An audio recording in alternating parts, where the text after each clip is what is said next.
Jadi Om Edi ini ngelihat ada kayak seorang cewek, dia tuh beda arah melenceng jalurnya pengen ke arah jurang. Arah jurang. Karena posisi saya pun Ciri-cirinya?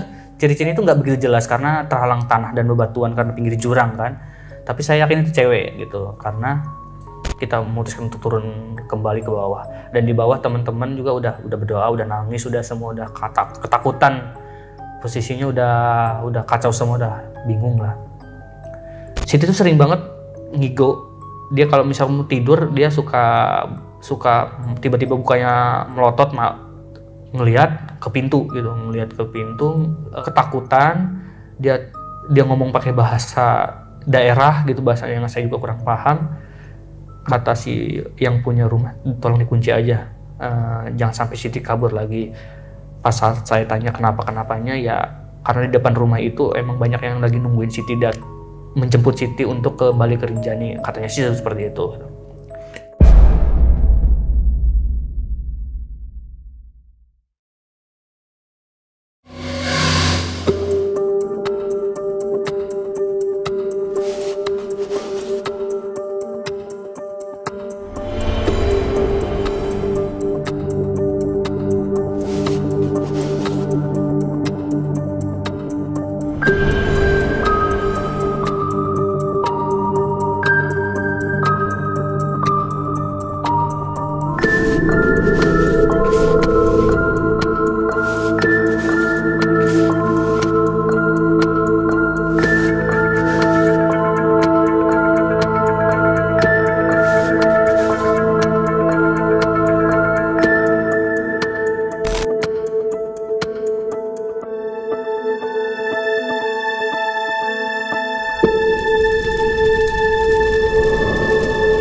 Om Mamat, obrolan malam Jumat.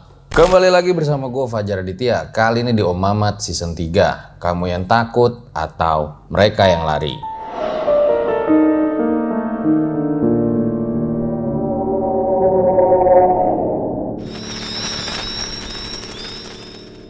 Seperti biasa ya, malam Jumat itu waktunya sama narasumber. Nah, kayak biasa juga, kalau di RJ5 nggak ada setting-settingan. Kalau ceritanya kayak gitu ya, kayak gitu aja.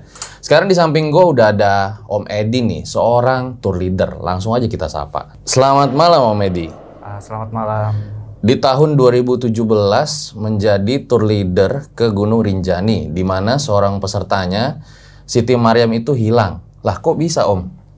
Entah hilang secara logika ataupun ada hal-hal mistis sebenarnya sih, karena sejauh ini kebanyakan dari cerita si Siti dan saya alami itu lebih ke mistis sih, dibanding ke logikanya sih. Dan berita ini kan dulu sampai nasional ya, di mana-mana itu memberitakan kisahnya. Saya dengar juga Om Edi ini 4 hari itu mencari Siti Mariam sendirian ya? Mencari Siti itu di hari kedua, ketiga, keempat itu emang sendirian gitu. Hari kedua sore, karena hari kedua pertama masih sama teman-teman sih. Tapi karena logistik kita cukup untuk 2 malam, jadi kita sepakat untuk memulangkan teman-teman semua agar tidak terjadi hal-hal yang tidak diinginkan lagi. Jadi akhirnya saya menanti bantuan dari teman-teman Basarnas sih sebenarnya kayak gitu. Jadi memutuskan untuk di atas sendiri. Itu sampai nginep-nginep sendirian? Iya, nginep sendiri. Wow. Dan saya dengar juga pada saat itu katanya banyak dapat bulian ya? Bulian lebih ke arah, mungkin mereka tidak tahu kondisi dan cerita yang terjadi. Lebih ke mereka menghujat saya tidak bertanggung jawab, saya tega membiarkan cewek sendirian, ataupun manajemennya seperti apa, berantakan kok bisa sampai hilang, seperti itu sih. Dan kayaknya nggak layak lah ibaratnya dibilang jadi tour leader, seperti itu sih. Apa rasanya pada saat itu Bang? Rasanya sih sebelumnya sih sempat nggak ngerasain apa-apa, karena mikirnya yang penting Sitinya selamat gitu, maupun dia meninggal minimal saya bisa membawa jasadnya kepada orang tuanya, karena saya ngerasa saya nggak akan pulang dari gunung ini sebelum Siti jasadnya ditemukan. Itu udah saya konfirmasi ke orang tua dan janji saya ke orang tua pada saat menghubungi orang tuanya kalau Siti hilang gitu. Saya akan pulang dengan membawa Siti baik hidup atau mati gitu. Namun pada saat setelah ditemukan, saya baca-baca komen-komen di media-media sosial, di berita-berita TV juga, di akun-akun YouTube juga, itu kok kayaknya menyakitkan banget gitu, karena orang tuh biasanya langsung menghujat orang tanpa tahu konfirmasi dan kebenaran gitu. Dan karena kejadian itu sampai hari ini nggak pernah mendaki gunung lagi. Udah pensiun, udah pensiun. Setelah itu memutuskan untuk tidak membawa teman-teman ke gunung lagi sih, kalau untuk pribadi saya gitu. Oke, baik, ditahan dulu ceritanya Om Edi. Nah, sebelum dimulai kayak biasa ya, subscribe, like, komen dulu, share yang banyak biar kita makin semangat bikin videonya. Jangan lupa juga nih follow Instagram gua The Real Aditya biar cepet centang biru. So, gua rasa langsung saja berikut adalah ceritanya.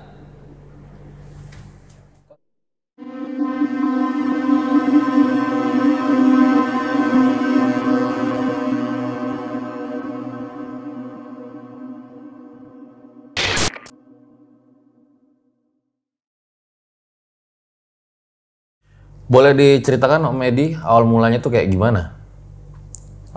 Kejadian ini bermula sekitar tahun 2017 Agustus kalau nggak salah tuh.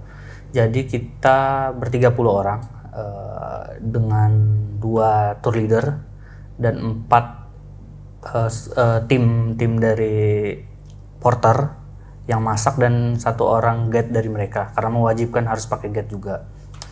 Jadi total sekitar 35-36 orang dan kita bagi ke dalam sekitar 5 atau 6 tim gitu.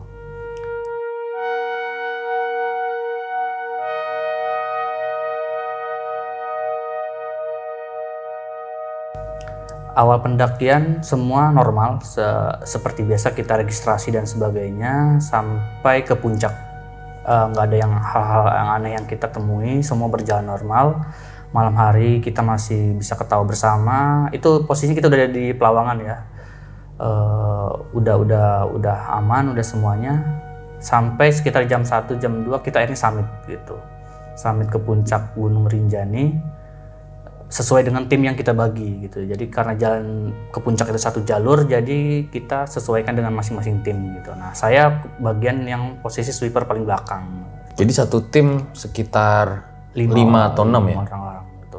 Itu ada jarak atau enggak? Enggak ada jarak karena posisinya kita harus berbarengan dengan para pendaki lain, jadi padat kan. Posisinya banyak pendaki waktu itu. Jadi nggak ada yang jauh-jauhan gitu. Semuanya yang ada antri gitu.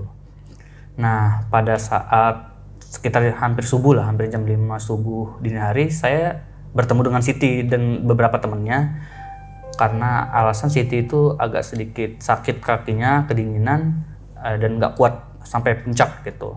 Akhirnya kita semangati untuk tetap semangat ke puncak, dan dia pun meminta izin untuk beribadah gitu, sholat subuh dulu. Di situ saya ngerasa, wah, jarang-jarang ada pendaki yang saat di jalur trek susah masih mau melaksanakan ibadah sholat, tayamum, apalagi waktu itu cuacanya dingin banget gitu. Saya hanya bisa nemani di sampingnya, dia sholat dan ibadah gitu.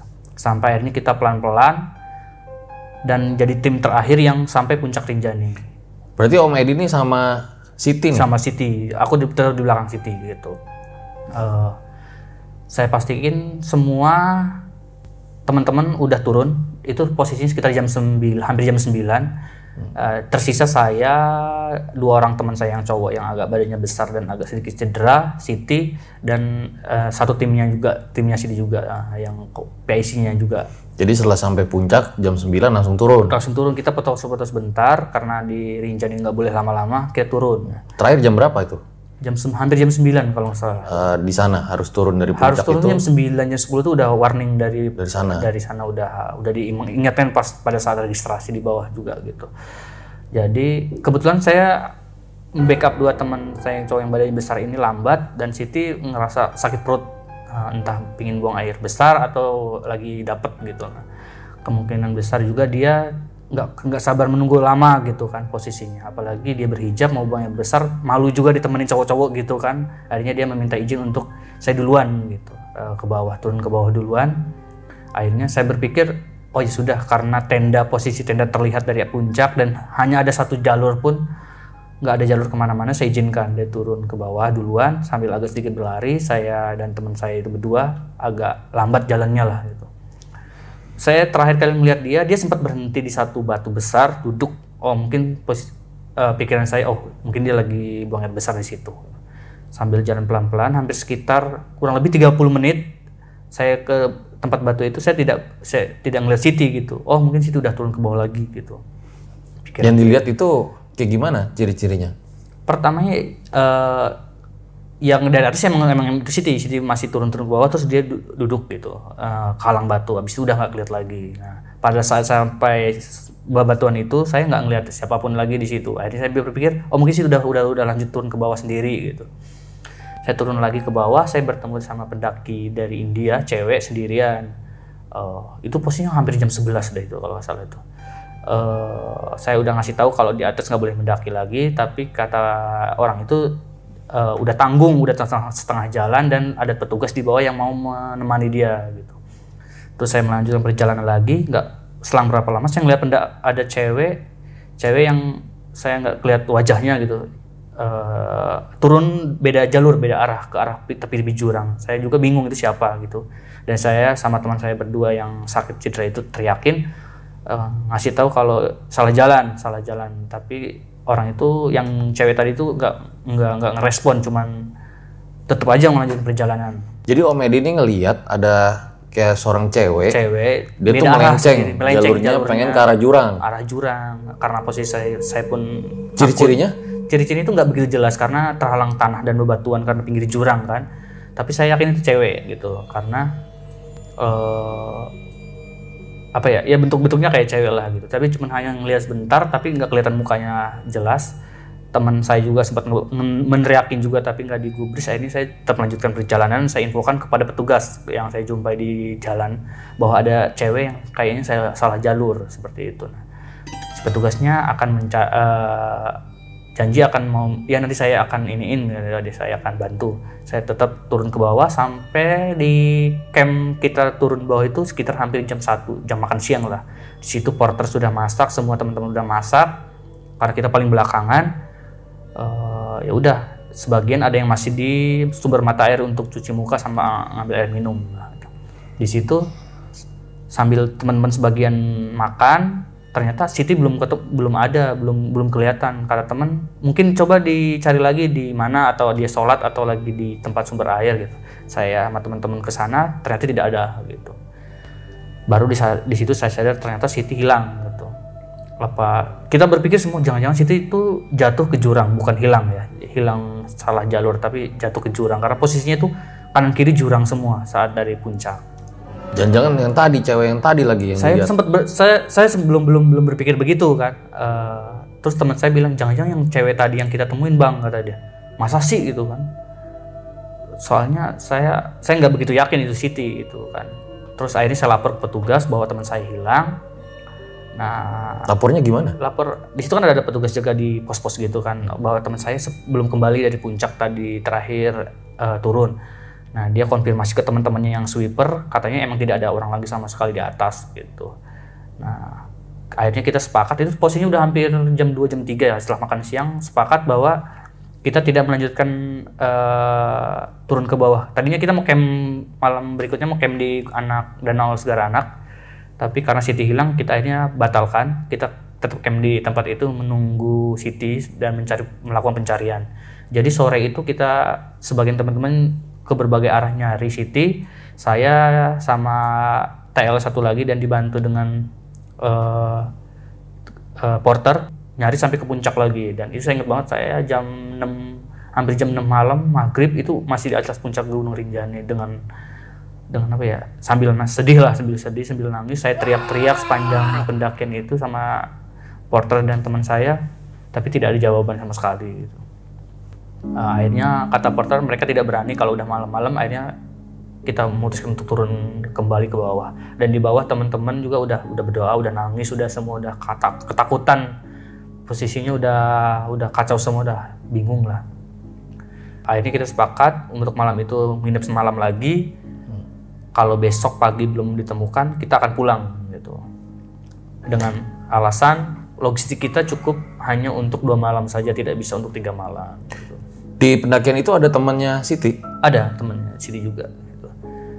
Karena aku tanya ke dia pun, dia sempat pisah itu karena Siti jalannya pelan dan ingin Buang air tadi besar. karena dia datangnya nyampe puncak terakhir, jadi temennya itu nggak mau nunggu terlalu lama, jadi dititipkan ke saya gitu.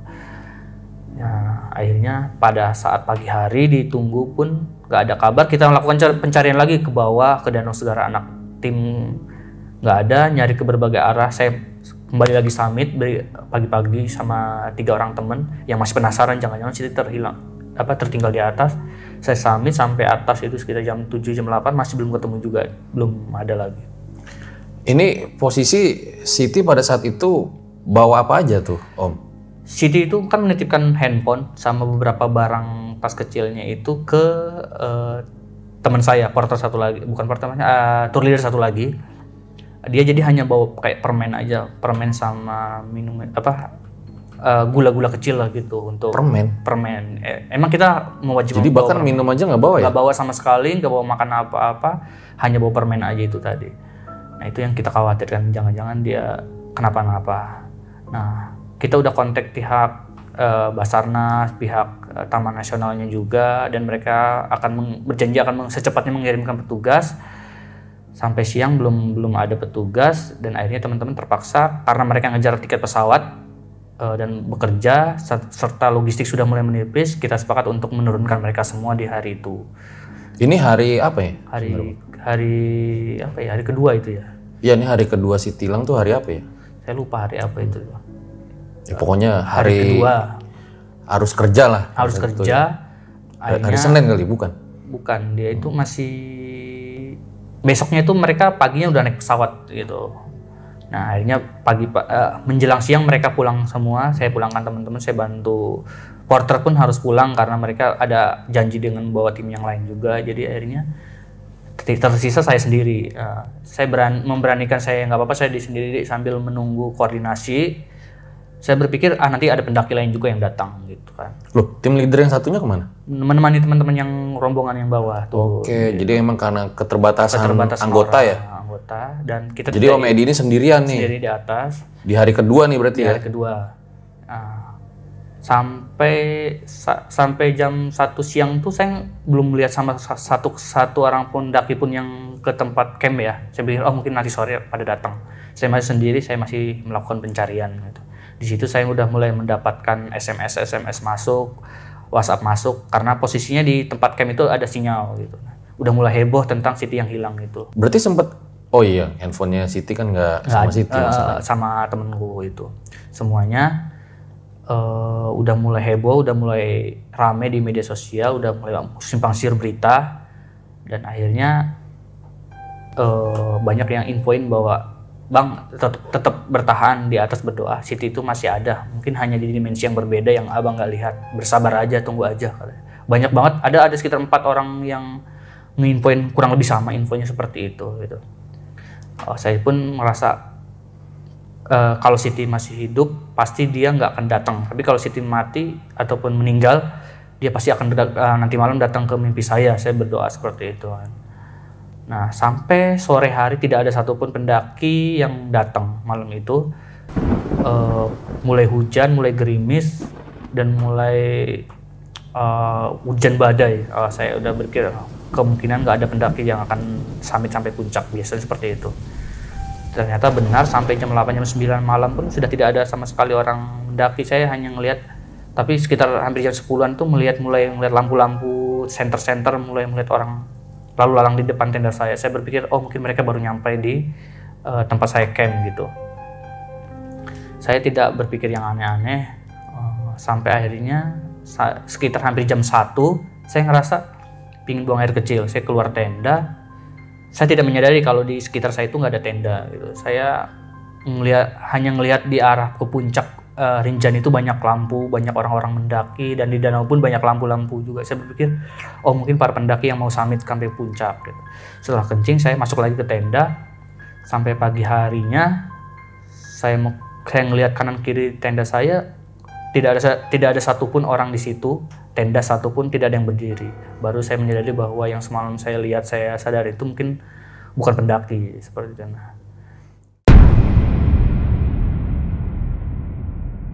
Buat kalian yang punya pengalaman horor nyata, bisa kirim cerita kalian ke email RJ5 atau DM Instagram RJ5.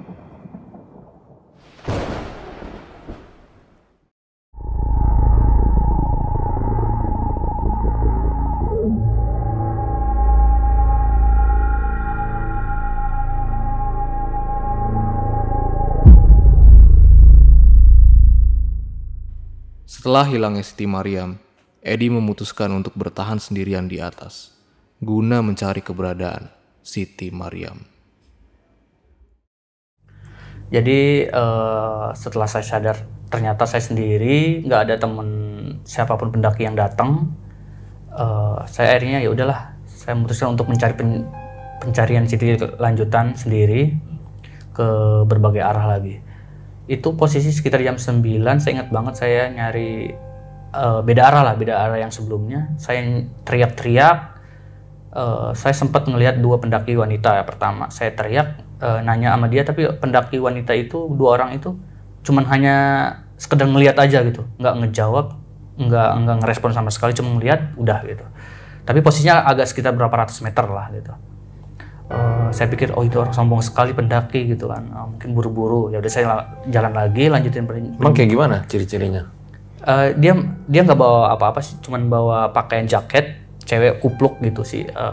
Satu orang kupluk, satu orang biasa aja pakai rambut terurai, cuman hanya sekedar ngelihat aja, ngelihat saya, noleh bentar, habis itu lanjut ke perjalanan.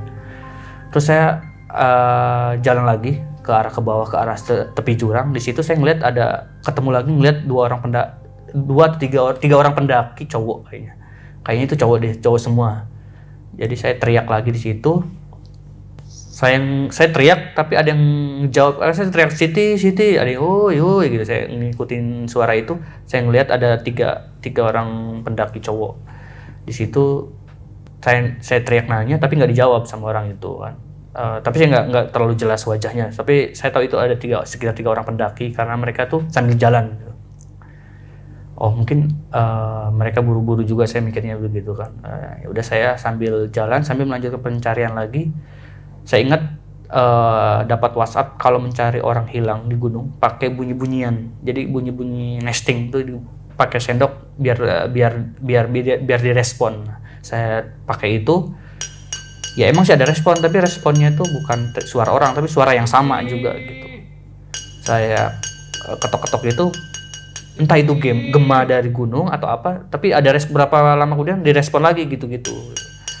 Nah saya lama-lama mikir, takutnya saya makin kesasar jauh dari tenda, akhirnya saya memutuskan untuk ayo udah pulang aja gitu. Pulang sekitar sampai tenda itu jam 12, jam 1, itu belum ada siapapun yang datang gitu. Nah, sekitar istirahat sebentar, jam 2-an mulai ada 1-2 orang datang naik ke puncak bilang, abang temennya yang hilang itu ya katanya. Infonya tuh udah mulai tersebar lah. Di situ ada mulai datang kayak pemburu gitu.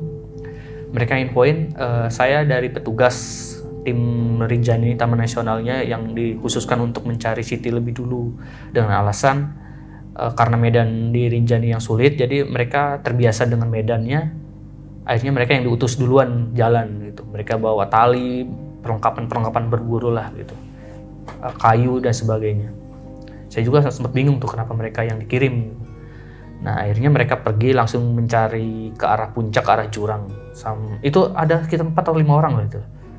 Nah di situ meski ada beberapa pendaki, tapi pendakinya agak jauhan tendanya dan masih sepi, belum banyak orang gitu. Nah di situ mulailah pas malam malam terakhir saya menginap di situ, udah mulai rame, untungnya udah mulai banyak orang. Tahu Siti dapat info kembali ditemukan itu esok harinya pagi sekitar jam 10, jam 11-an lah, itu udah diinfokan dari petugas Rinjani bahwa Siti sudah ditemukan, sudah ada di puskesmas terdekat. Saya itu ingat betul, langsung saya packing, saya belum makan siang, saya packing bawa barang-barang masukin tenda, saya lari. Saya lari itu tanpa pedulin apapun, saya lari tanpa berhenti sambil nangis itu saking terharunya. Ternyata Siti masih hidup gitu kan, saking sedihnya, saking terharu saya lari tanpa henti sampai ke bawah tuh hampir kurang lebih 3,5 jam. Itu Dari tempat camp lari terus ya? nggak berhenti sama sekali, nggak minum sama sekali. Itu udah saya guling, saya inget guling-guling berapa kali di turunan itu, berguling-guling pun saya nggak peduli, saya nggak ngelihat badan saya udah luka-luka pun nggak ngerasain apapun. Yang pingin saya rasain secepatnya turun ke bawah, saya pingin meluk Siti gitu, pingin ngerasa beban saya itu langsung hilang gitu. Nah sampai bawah itu yang saya lakukan. Begitu saya sampai rumah sakit puskesmas, langsung saya peluk dia gitu kan sambil nangis. Nah, saya ngeliat dia emang terlihat sehat, tapi hanya mulutnya saja yang penuh hitam-hitam kayak nggak minum berhari-hari mungkin kan. Saya nangis-nangis peluk dia, terus dia hanya bilang, Bang Omet kenapa nangis-nangis? Kayak anak perempuan aja nangis-nangis, emang kenapa gitu. Dia dengan nada polosnya seperti itu ngomong kayak gitu. Nah saya ceritakan kalau kamu hilang begini-begini. Dia hanya sedih, loh gara-gara saya hilang jangan-jangan teman-teman nggak jadi ke Danau Rinjani. Apa gara-gara saya jadi semua berantakan Bang, dia bilang begitu. Dia ngerasa seperti itu. Saya jawab enggak, ini semua udah terjadi, yang penting kamu sehat, kita bisa pulang sama-sama ke Jakarta. Itu posisinya hari itu teman-teman yang dari Jakarta, teman-teman komunitas saya datang ke Lombok untuk membantu melakukan pencarian. Jadi mereka banyak dari berbagai pihak datang buat melakukan pencarian. Tapi justru pas udah ketemu baru datang. Akhirnya kita semua berkumpul di base camp. Di situ diinfoin sama sesepuh Rinjani, mungkin sesepuh ya, orang tua, kalau dia nggak boleh pulang dulu, harus nginep semalam dulu, mau dimandikan lah, berarti dibersihkan. Jadi kita ke rumah si tetuanya itu. Di situ si Siti diritualkan lah, ibaratnya kata orang itu, mau dimandikan, dibersihkan, disucikan. Posisinya itu saya masih sama Siti, sama beberapa teman dari tim komunitas mendampingi Siti. Nah Siti tuh sering banget ngigo. Dia kalau misalnya mau tidur, dia suka tiba-tiba bukanya melotot, ngelihat ke pintu gitu, kayak kurang sesuatu lah gitu, ketakutan. Dia ngomong pakai bahasa daerah gitu, bahasa yang saya juga kurang paham. Bawaannya tuh pingin buka pintu. Akhirnya kata si yang punya rumah, tolong dikunci aja, jangan sampai Siti kabur lagi. Pas saat saya tanya kenapanya, ya karena di depan rumah itu emang banyak yang lagi nungguin Siti dan menjemput Siti untuk kembali ke Rinjani. Katanya sih seperti itu. Ini jam berapa ini? Itu posisinya mulai pertama dari setelah Isya. Setelah biasanya habis azan, setelah Isya dia mulai menjem mata, terus kebuka lagi kan. Terus jam 1-an malam dia mulai teriak lagi gitu sampai pagi. Teriak apa dia? Itu teriak dengan ketakutan, matanya nggak bisa ditutup, melotot gitu, sambil kayak entah ritual apa gitu, ngomong bahasa gitulah. Kita pun nggak ngerti kan. Hanya kata si yang sepuhnya orang situ, itu hanya panggilan orang-orang Rinjani untuk Siti datang lagi pulang ke sana. Bahkan Siti pagi hari menjelang pagi, pada saat Siti dimandikan itu pun dia teriak, bilang ada orang gede banget di kamar mandi itu. Dia takut gitu kan, karena kita cowok semua nggak berani masuk kamar mandi. Ya si ibu yang punya rumahnya yang bantuin Siti keluar, katanya nggak ada apa-apa gitu, nggak ada apa-apa. Saya ingat tuh pesan dari si mbahnya itu kan banyak orang kan, hampir satu desa itu datang ke situ. Oh ini Siti yang masih hidup, Siti yang masih diberi kekuatan. Jarang-jarang ada orang hilang 4 hari di gunung masih hidup gitu. Apalagi ini kecil. Posisinya di mana? Di rumah si mbah itu tuh. Okay. Di rumah kita nggak boleh pulang kan, disuciin di rumahnya itu. Kita nginep di situ. Semua orang pada takjub lah, kok bisa orang selamat di Gunung Rinjani gitu. Cewek lagi, posisinya nggak makan, nggak bawa apapun gitu. Nah akhirnya satu hal yang si mbah selalu tekankan, kalau bisa Sitinya tuh jangan diinin dulu, maksudnya jangan dilepas gitu, temenin dulu sampai dia pulang, sampai bener-bener dia stabil gitu. Karena posisinya dia suka suka setiap dia mejem, dia buka tiba-tiba dia suka melotot terus ngomong sendiri gitu lah. Nah, itu yang saya rasain terakhir kali pada saat saya di pesawat. Saya kan sebelahan sama dia pesawat, sebelahan sama Siti. Itu posisi di pesawat itu lagi hujan dan Siti sempat tertidur, terus dia buka mata, terus dia teriak gitu kan, teriak sampai pramugarinya tuh ngedeketin kenapa, aku bilang enggak kenapa-napa gitu. Dia ketakutan itu mungkin aku ngerasanya dia mungkin itu posisi dia waktu di Rinjani, mungkin saya sih nggak tahu juga, itu dia khawatir ngomong-ngomong pakai bahasa daerah, terus dia baca doa semampu saya, akhirnya dia sadar lagi, terus dia ngerasa kayak nggak ada apa-apa, ya udah biasa aja gitu. Emang sebetulnya Siti itu bisa bahasa daerah? Bahasa daerah mungkin Jawa, tapi itu bukan Jawa sih, itu lebih kayak bahasa yang unik-unik gitu loh, bahasa yang nggak kode-kode kayak di ngerti gitu. Sempet nanya nggak bahasa apa tuh? Dia kan nggak sadar, dia kan nggak tahu dia ngomong apa juga, nggak tahu kan gitu. Dan jadi total abis dia ketemu itu berapa hari baru naik pesawat? Kita nginep semalam dulu. Dia ketemu. Berarti hanya semalam aja. Langsung naik pesawat. Karena katanya kan pengen langsung kerja kalau nggak salah ya. Kerja karena Sitinya itu ya. Besok gak enak sama orang kantornya katanya. Kantornya. Itu yang saya bingung. Orang hilang begitu kan harusnya istirahat. Kantornya pun udah ngasih cuti seminggu buat istirahat. Tapi dia malah paginya langsung kerja gitu. Bahkan paginya langsung kerja tuh. Kita nyampe Jakarta malam. Malam itu kita yasinan, ngajian komunitas, ngadain pengajian di rumahnya, semua ngeliat dia lah datang ke sana. Dia pun nggak bisa tidur sampai pagi katanya. Aku nggak bisa tidur bang sampai pagi. Pagi langsung dia pergi langsung ke kantor katanya. Kenapa katanya nggak bisa tidur? Dia ngerasa kayak nggak nyaman aja kalau menjemata karena dia seperti itu. Nggak cerita ya apa yang dilihat? Nggak cerita. Tapi waktu saat dia di puskesmas itu, pada saat saya nanya-nanya ke dia secara personal setelah dia ibadah sholat gitu di ruangan, aku nanya, emang kamu kenapa kok bisa misah sendiri, bisa hilang, bisa tersesat? Satu hal yang masih teringat, dia tuh hanya menjawab, mungkin aku kurang bersyukur, kata dia begitu. Kurang bersyukur karena pikiran saya sempat berkata bahwa Rinjani itu hanya seperti ini saja pemandangannya, nggak se-wow yang saya bayangkan. Ada kekecewaan tersendiri yang dia rasakan saat dia sampai puncak.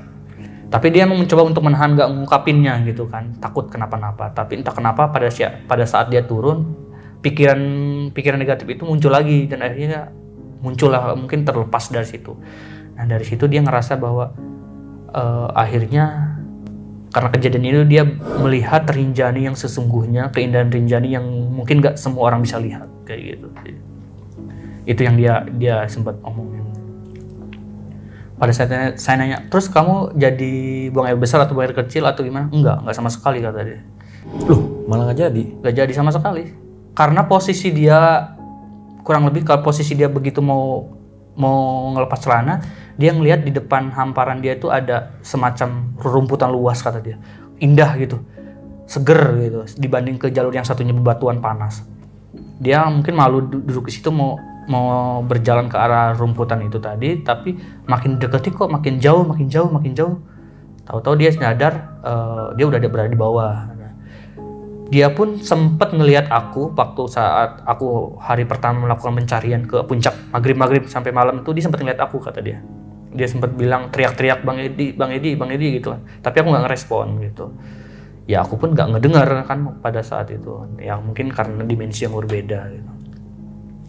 Dia sempat ngelihat kita beres-beres tenda, masih ngelihat pas lagi rame-rame tuh. Dia sempat ngelihat semuanya, teman-teman melakukan pencarian, dia bilang masih ngelihat gitu. Tapi dia teriak, nggak ada satupun yang bisa ngedengar dia kayak gitu. Itu yang masih sampai sekarang masih kita jadi misteri gitu, apa dimensi yang berbeda atau apa gitu. Sampai akhirnya orang tuanya pun nitip kalau dia ikut ke gunung lagi jangan dikasih izin gitu. Tapi pada kenyataannya dia masih naik gunung lagi kan, masih berapa minggu kemudian dia naik Gunung Semeru lagi. Benar-benar tidak ada rasa takut sama sekali atas kejadian itu. Dan sampai sekarang dia masih rutin naik gunung. Hanya saya aja yang trauma naik gunung lagi, udah nggak pernah naik. Kenapa tuh traumanya? Trauma mungkin kayak semacam teguran ya. Dulu saya hampir setiap minggu naik gunung gitu, ke berbagai gunung seluruh Indonesia saya daki. Mungkin karena kejadian itu saya berpikir bahwa ini teguran, saatnya mungkin saya harus istirahat untuk lebih dekat sama keluarga, untuk nggak berpergian terus gitu. Sampai sekarang udah hampir 3 tahun lebih ini. Ya karena beban ya, jadi tour leader itu kan Beban, nggak gampang. kalau sampai kenapa-kenapa kan waduh. Itu apalagi waktu hari pertama hilang, saya kan konfirmasi ke orang tuanya nangis memohon tolong dibantu situ ya. Nah, saya sempat ngucap saya akan pulang ke rumah antar anak bapak anak ibu, mau hidup atau mati. Kalau hidup saya antar dengan selamat, kalau mati saya antar sampai ke rumah gitu. Saya akan bertanggung jawab, kalau sampai harus berurusan dengan hukum pun saya akan hadapi Pak gitu. Itu sambil apa ya, kayak udah pasrah banget gitu lah, udah pasrah sama semuanya. Sempet nangis juga Bang? Udah hilang air mata ya, udah nggak sanggup nangis saking apa ya, banyak banget pelajaran di situ yang saya terima tentang nggak semuanya hal yang bisa kita anggap kita mampu ternyata kita mampu gitu. Ada hal yang nggak kita mampu ternyata kita mampu gitu. Tapi berkat doa teman-teman semuanya, akhirnya Siti itu selamat sih. Itu yang paling saya syukurin banget sampai sekarang. Nah, setelah Siti Mariam ketemu itu, masih kontak-kontakan sampai hari ini? Masih dia. Saya sempat janji untuk Siti nanti kalau dia kan sempat hilang sepatunya kan, pada saat dia katanya mencari jalan keluar, dia sempat jatuh sepatunya dan hilang, hanya mengandalkan kaos kaki. Saya sempat janji sama dia, nanti kalau kamu di Jakarta nanti saya beliin sepatu buat dia. Tapi saya lupa saya udah beliin apa belum ya. Semoga Siti kalau belum nanti minta aja lagi. Saya lupa udah ngasih apa belum. Nah, hadiah. Itu tuh janjinya ya. Janji.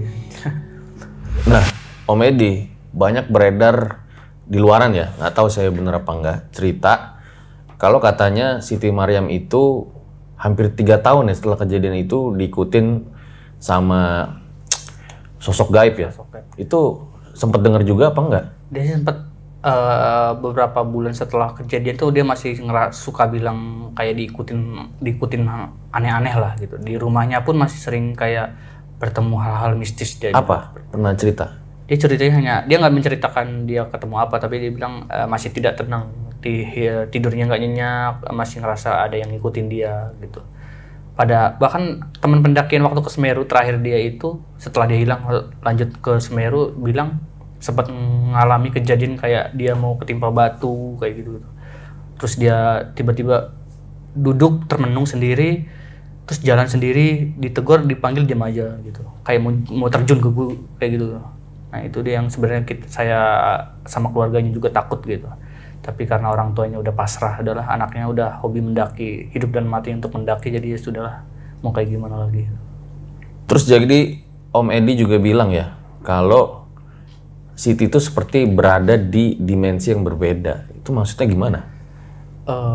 Banyak yang infoin Siti itu masuk ke zona dimensi yang berbeda karena dia bisa melihat kita, tapi kita tidak bisa melihat dia. Seakan-akan kita ada berhadapan tapi tidak dihalangi dengan satu tembok yang besar yang tidak bisa terlihat. Itu kenapa Siti masih bisa melihat kita, masih melihat saya, dia teriak tapi saya tidak mendengar, saya teriak pun dia mendengar tapi tidak bisa ngejawab seperti itu. Nah, termasuk banyak orang yang bilang emang sebanyak yang pertama kali dia hilang pun banyak yang bilang Siti akan hidup kok, dia hanya tersesat di dimensi yang berbeda, jadi sabar aja, tunggu aja kayak gitu. Oke, atau mungkin ada apa ya, mungkin buat yang kontra dengan hal itu mungkin bisa bilang mungkin Mbak Siti pada saat itu lagi halusinasi. Misalnya. Lagi tersesat, ya bisa aja ya. Ya nggak ada yang tahu juga. Tapi posisinya kan Siti tuh ngelihat pada saat maghrib saya sama teman saya sama beberapa porternya ke puncak, dia tuh masih melihat dan masih menegur, masih teriak manggil saya gitu posisinya waktu maghrib itu. Dan itu benar memang lagi di situ. Iya. Sampai. Saya masih ke puncak. Saya tadi cerita maghrib saya ke puncak lakukan pencarian dia. Tapi berarti saya nggak dengar sama sekali dia itu. Yang diomongin Siti berarti memang Om Edi alamin ya? Iya, saya alamin. Tapi saya memang benar-benar nggak ngelihat dia sama sekali. Oke. Sama hal yang saya masih agak bingung, siapa pendaki yang saya temuin 2 orang cewek dan 3 orang cowok itu sih. Saya masih penasaran apakah dia korban pendakian Rinjani ataupun siapa, oknum-oknum ataupun apa. Karena saya yakin betul pada saat itu tidak ada satupun orang yang ada di camping tempat saya tinggal sih. Sampai sekarang kan masih bingung siapa gitu. 2 orang cewek, 3 orang cowok. Nah, mungkin itu bisa dikulik siapa yang pernah meninggal di Rinjani. Oke, tapi sampai hari ini berarti masih terus keep kontak sama Siti ya? Masih. Dan Siti juga sehat gitu ya? Siti sehat, dia masih melanjutkan pendakian. Kalau saya udah beralih jalur menjadi seorang mengunjungi wisata cantik lah. Gitu. Oke, nanti bakal banyak pertanyaan di closing.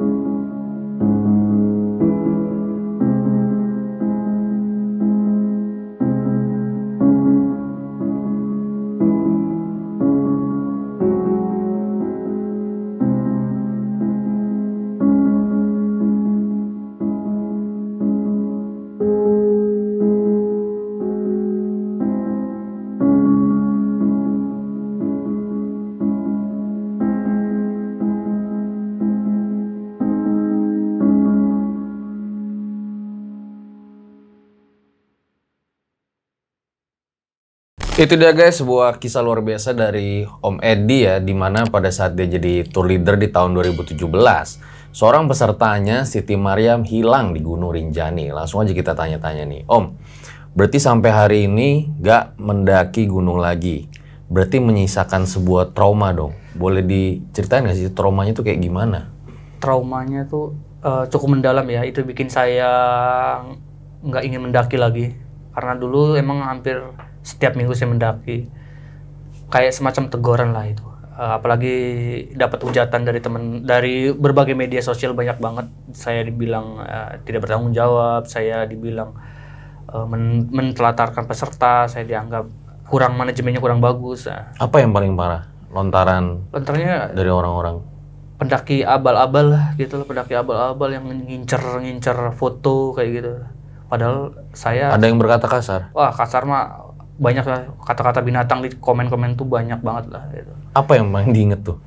Ya goblok, anjing lah, seperti gitu-gitulah. Yang ini tolol, berani-beraninya bawa orang gitu, apa ninggalin cewek sendirian gini-gini ya. Aduh, itu agak bikin trauma sih sampai sekarang. Ya itu sih lebih ke teguran dari Tuhan untuk stop, untuk tidak naik gunung dulu, fokus ke kehidupan dulu aja lah, ya, lebih baik lagi sih. Oke, mungkin terakhir ya, sebenarnya tugas dari tim leader tuh apa aja sih? Pada penasaran mungkin yang nonton. Itu versi saya. Kalau versi saya, biasa saya bawa trip itu yang pasti manajemennya dulu sih, manajemen tergantung destinasi tujuan gitu. Kalau misalkan gunung, ya emang kita nggak boleh bawa banyak. Kalau kita hanya 4-5 orang, kita sendiri nemenin boleh, tapi kalau banyak emang harus bagi tim sih yang pertama. Yang kedua, pastikan semua timnya itu punya perlengkapan yang cukup dan yang sesuai dengan standar yang berlaku lah untuk para pendaki. Kalian kayaknya udah tahu semua hal kayak gitu kan. Siti termasuk orang yang menurut saya cerdas dalam artian dia masih mau menerima arahan dari teman-teman juga bahwa setiap pendaki itu di kantong celana ataupun apa harus minimal ada permen ataupun yang menambah energi lah. Nah itu akhirnya setidaknya bisa menyelamatkan dia juga kan. Nah kayak gitu. Dan barang-barang kalau barang-barang penting itu jangan dititipkan ke orang sih, karena itu bisa menjadi penyelamat juga sih. Menguasai medan, terus membaca peraturan, dan harus yang paling penting mengikuti apa yang disarankan dari petugas gitu. Misalkan jam segini nggak boleh naik, kita nggak maksa naik. Kita hanya camp sampai batas aman, kita hanya sampai situ gitu. Jangan sampai melanggar, karena kalau ada apa-apa mereka nggak tanggung jawab sih. Ya itu dia, berarti memang tim leader itu tanggung jawabnya berat banget ya. Karena dia yang bertanggung jawab agar timnya itu dapat naik dan turun dengan selamat lagi ya. Betul, Ya kurang lebih itu ya Bang ya. Itu. Oke deh, baik, makasih nih Om Edi ya telah bercerita di RJ5. Mungkin setelah ini bisa ngasih sepatunya nih ke Siti Maria. Aduh, ini hutang nih kayaknya nih. Oke guys, gue rasa cukup demikian episode pada kali ini. Ambil baiknya, buang buruknya. Dengan adanya kisah-kisah seperti ini, jangan malah menjadikan kalian takut. Tetapi kalian harus semakin yakin dan percaya dengan kebesarannya. Gue Fajar Aditya, RJ5 undur diri. Ciao.